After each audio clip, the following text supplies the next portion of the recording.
اللهم صل وسلم وبارك على سيدنا محمد وعلى اله وصحبه وسلم اجمعين. يا صباح الفل وصباح الهنا وصباح الرضا وصباح الكيكات الجميله ديت. هنعملها بطريقه سهله جدا وبسيطه جدا. عايزه اقول لكم ان انا واثقه ان هي تعجبكم. هنضيف مكون اول مره نضيفه على الكيكه، بس بجد فرق فيها جدا. الكيكه بيضه زي ما انتم شايفين، هشه وقطنيه، وبصوا بتدوب في البق دوب كده. نعملها بقى لاولادنا يفطروا منها وهم رايحين المدرسه، يعني يفطروا منها قبل ما يروحوا المدرسه. بالليل كده وهما بيذاكروا مع كوبايه شاي بلبن، حاجه كده تحفه. انا عايزه اقول لك ان انت مش هتلاقي الصينيه اساسا، ولا تلحقي تعمليها لهم في فطار ولا بالليل مع شاي بلبن ولا اي حاجه. انت هتعمليها من هنا وهتتاكل كلها من هنا. ندخل بقى على الفيديو بتاعنا ونعمل لايك وسبسكرايب ليوميات رومي الامام. ونبتدي باول حاجه. طبعا البيض خرجناه من التلاجة من قبلها بشويه. انا عندي هنا 4 بيضات. ما نخرجش البيض من التلاجة ان احنا نستعمله على طول في الكيكه. وبعد كده لو مع مضرب البيض عادي جدا. لو ما عندكيش عجان او مضرب بيض، بالمضرب السيليكون او في الخلاط النتيجه هتبقى حلوه جدا. بس في الوصفه دي عشان المكون اللي احنا حطيناه ده لازم خلاط. فانا حطيت 4 بيضات وكوبايه ونص من السكر، وهسيبهم يتضربوا بقى كويس جدا مع بعض. يتضربوا ضرب مبرح يعني. كل ما نضرب فيها كويس كل ما تبقى هشه معايا وحلوه جدا ومش مكتومه ولا اي حاجه. وبعد كده طبعا عندنا المكون الاساسي في اي كيكه، او يعني بيحسنها طبعا الفانيليا. معايا هنا شويه فانيليا سايله. انا عن نفسي بحب الفانيليا السايله عن الفانيليا البودر. بحسها النتيجه بتاعتها يعني قويه. المكون بتاعنا بقى اللي انتم شايفينه ده ده علبة قشطة. ما تستغربوش، ايوه دي علبة قشطة.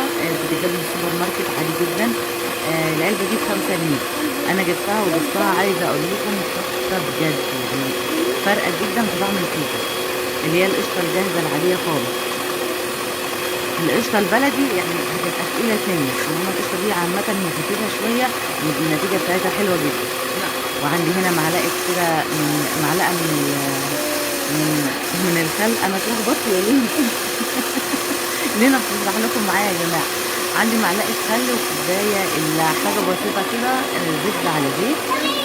الزيت يكون فاتح برضو علشان النتيجه بتاعت الكيكه بتاعتك. لو الناس اللي بتشتكي ان الكيكه بتاعتها بتطلع غامقه، الزيت من الحاجات اللي يعني تبقى فاتحه. كل ما يبقى فاتح يعني يفضل زيت التموين بصراحه. كل ما يبقى فاتح كل ما النتيجه برضو تبقى كويسه. والسكر برضو من الحاجات اللي بتخلي الكيكه تبقى غامقه. كل ما السكر يبقى فاتح او ابيض بيبقى احسن بكتير، وهتديكي نتيجه حلوه جدا في الكيكه. ابتديت بقى ان انا اضيف الدقيق بتاعي واحده واحده كده بالراحه.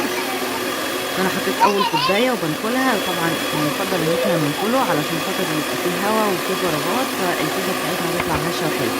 وعندي هنا كيك شيف، الحاجه اللي عايزه اقول لكم يعني قعدت سنين ما استخدمهاش وندمت بصراحه ان انا ما استخدمتهاش.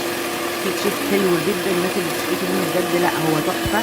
تحفه فعلا يعني بجد يا جماعه، جربوه باذن الله هيعجبكم من غير اي حاجه خالص. يعني انا حطيت كيك شيف بس وما حطيتش اي حاجه تاني.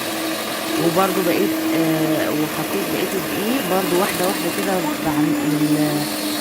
بالمصفى كده. وببتدي ان انا انخل. عندك مثال تمام يعني المتوفر عندك هتستعملي. وطبعا حطينا كوبايه الا ربع من اللبن، ما ننساش كوبايه الا ربع من اللبن. عندي بقى هنا ده قالب الانجليش كيك او التوست، يعني المتاح عندك. انا عايز تعمليه في صينيه عاديه خالص تمام زي الفل. انا كنت عايز اعمله في القالب ده، وكان المقدار يعني انا كنت هحطه كله في القالب ده، بس حسيته كبير شويه. نبتدي ان احنا ايه نخبطها كده خبطتين علشان تبقى كلها متساويه. وبرده ما طلعتش كلها متساويه زي ما انتم شايفين. ودخلتها على درجه حراره 170 وسبتها يعني حوالي ربع ساعه. وبعد كده هديت النار خالص وسبتها تستوي بقى براحتها خالص خالص. زي ما انتم شايفين طلعت برده من النص كده عامله قبه كده. انا عشان كده كنت بخبط الصينيه بتاعتي بس عادي جدا خالص. هي دي اتاكلت على فكره يا جماعه، ما اتسابتش. بس يعني انا شلتها يعني عشان المنظر الجمالي يعني وانا بقطع يعني. عايزه اقول لكم اللي فضل من العجينه انا عملت بيها كب كيك كان زي الفل زي ما انتم شايفين. الحمد لله النتيجه بتاعتها حلوه جدا، هتعجبكم جربوها. نبتدي بقى ان احنا نقطعها.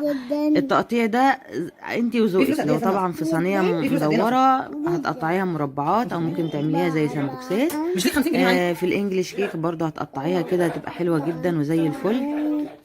انا جيت استخدم السكينه اللي هي المشرشره. لا فضلت التانية يعني بعد ما طلعتها رجعت لها تاني.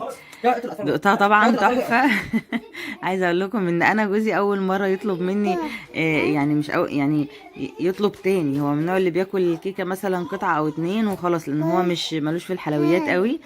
طلب تاني كمان، يعني اللي هو بسم الله ما شاء الله ما باتتش. طلب تاني لنا، بتقول لكم طلب تاني. قول لهم حطوا لايك لماما. حطوا لايك ماما. هنا دي الكيكه زي ما انتم شايفينها، حاجه كده تحفه بجد يعني يا جماعه، من الاخر جربوها.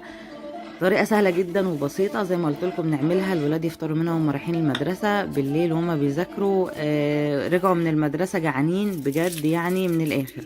ده الكب كيك قلت برضه افتحه معاكم. انا كنت مقلله الكميه في كل واحده، مش حاطه كتير يعني، علشان انا برضه يعني كنت عايزه اعمل عدد، لان الولاد عندي بيحبوا الكب كيك يعني بيحبوه بزياده، ففضلوا رايحين جايين عليها. يعني انتوا لو تلاحظوا ان في اول الفيديو كان العدد اكبر من كده، دلوقتي خلاص يعني صفصفوا على دول. فضلوا رايحين جايين عليهم لحد الحمد لله بألف هنا وشفا ليهم يا رب. الفيديو يكون عجبكم، ولو عجبكم الفيديو ما تنسوش في اللايك، واشوفكم المره الجايه على خير. سلام عليكم.